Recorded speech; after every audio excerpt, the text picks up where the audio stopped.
শব্দটার মধ্যে মুহূর্তেই সামনে ফুটে ওঠে হৃদয়ের ব্যাকুলতা, মনের আকুতি।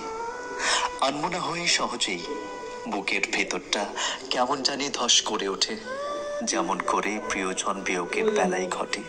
খুব ভালোবাসার জন হলে তা হয় আরো বিষাদময়। যদিও সকল বিদায় একই রকম নয়, কিছু বিদায় চিরজীবনের জন্য, কিছু আবার ক্ষণিকের বিদায়। দুটোই কম বেশি দুঃখজনক। এক ঝাঁক নক্ষত্রের একদিন ধূমকেতুর মতো আবির্ভাব হয়েছিল।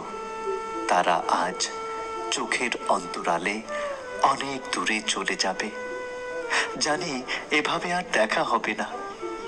নক্ষত্র পতন হয় আমরা জানি। যে তারার আলো আজ আমরা দেখছি সেটা অনেক আগের আলো। আর এইরকমই সকল নক্ষত্রকে আমরা আজ দূরে সরে যেতে দেখব। এটাই প্রকৃতির নিয়ম। এক প্রস্থান নেবে, তবেই নতুনের আগমন ঘটবে। যাদেরকে নিয়ে এত উল্লাস, আনন্দ, দুঃখ বেদনার মাঝেও ভালো ছিলাম, তাদেরকে আজ দুঃখ ভারাক্রান্ত হৃদয়ে সময়ের শাসন মেনে বিদায় জানাতে হচ্ছে।